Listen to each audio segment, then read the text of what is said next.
Plane సరిగ్గా ఎగరడం లేదు.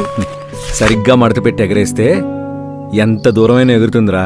అలా అయితే నేను కూడా దీంట్లో బాబాయ్ అన్నయ్యలాగా వేరే రాష్ట్రాలకు సిటీలకు దూరంగా ఎగిరిపోవచ్చా? ఇన్నాళ్ళు ఇక్కడ సరైన అవకాశాలు లేక ఉపాధి కోసం మన వాళ్ళు వలసెళ్లాల్సి వచ్చేదిరా.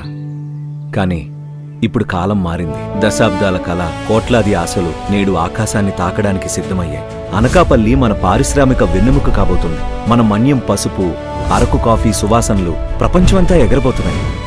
అరకు, అరసవల్లి పర్యాటకంతో గ్లోబల్ మ్యాప్ పై సగర్వంగా నిలవబోతుంది. కొన్ని వేల ఉద్యోగాలతో శ్రీకాకుళం ప్రపంచ పటంలో నిలవబోతుంది. ఉత్తరాంధ్ర సుజల స్రవంతితో 63 టీఎంసీల నీళ్లు, 8 లక్షల ఎకరాల పొలాలు పచ్చగా కళకళ్లాడబోతున్నాయి. ఏవియేషన్ హబ్, డేటా సెంటర్లతో విజయనగరంలోనే మన భవిష్యత్తు రూపుదిద్దుకుంటుంది. మన విశాఖలోనే పెద్ద పెద్ద ఐటీ గ్లోబల్ కంపెనీలు వస్తున్నాయి. మన వాళ్లకు మన సొంత ఊర్లోనే ఉద్యోగం రాబోతుంది. అల్లూరి సీతారామరాజు ఎయిర్పోర్ట్ ను ఈ ఆగస్టు 1న మన ప్రధానమంత్రి నరేంద్ర మోదీ గారు ప్రారంభిస్తున్నారు. ఇక ఉత్తరాంధ్రలో వలసలుండవు.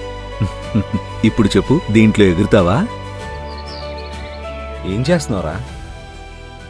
దూరంగా ఉన్న మన వాళ్ళందరినీ వెనక్కి తీసుకురావడానికి పంపిస్తున్నాను నాన్న.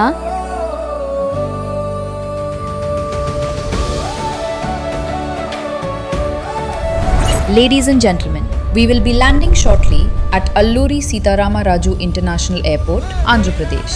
కూటమి ప్రభుత్వం అత్యంత ప్రతిష్టాత్మకంగా నిర్మించిన అల్లూరి సీతారామరాజు ఇంటర్నేషనల్ ఎయిర్పోర్ట్ 6.13 లక్షల కోట్ల పెట్టుబడులకు 5.57 లక్షల ఉద్యోగాలకు ఊపిరినిస్తుంది.